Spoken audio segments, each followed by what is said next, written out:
Hello bachcho, let's see the question. And here the question says that the three elements that most commonly added in agriculture soils for as a fertilizer. तो as a fertilizer कौन से most common ऐसे तीन जो elements हैं उनको add किया जाता है, that is a essential element. तो ऐसे कौन से हैं वो तीन इसेंशियल एलिमेंट्स जो कॉमनली एक सॉइल एग्रीकल्चर सॉइल में एज अ फर्टिलाइजर करके उनको ऐड किया जाता है.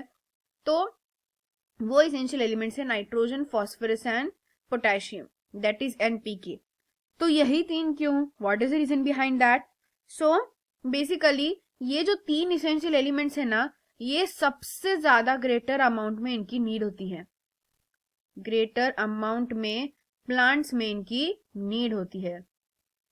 तो ऑब्वियसली ग्रेटर अमाउंट में नीड है तो उनका प्रोविजन भी कैसा होना चाहिए, ग्रेटर अमाउंट में होना चाहिए, राइट. सो इसीलिए अगर सॉइल में समझो कोई कमी हो या फिर इन तीनों के अमाउंट सॉइल में थोड़ी सी कम पड़ जाए तो उस टाइम पे फर्टिलाइजर्स ऐड किए जाते हैं जिनमें सबसे मेन कंपोजिशन होता है इन्हीं तीन एलिमेंट्स का, ताकि जो सॉइल में जो अमाउंट है वो सही से मिले और जो प्लांट्स की ग्रोथ, डेवलपमेंट, रिप्रोडक्शन, मेटाबॉलिज्म जैसी प्रोसेसेस जो है वो सही से वर्कआउट हो. क्योंकि नाइट्रोजन जैसे जो एलिमेंट्स है बहुत से बेसिक स्ट्रक्चर्स बनाए जाते हैं, राइट.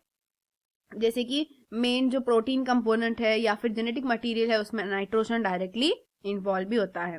तो ग्रेटर अमाउंट में नीड है तो ऑब्वियसली एज अ फर्टिलाइजर्स में भी उनको ज्यादा अमाउंट में रखा जाएगा एज ए इसेंशियल एलिमेंट. सो इसलिए यहाँ पे हमारा आंसर ऑप्शन सी आएगा, that is NPK. I hope you got the answer very well. Thank you and all the best.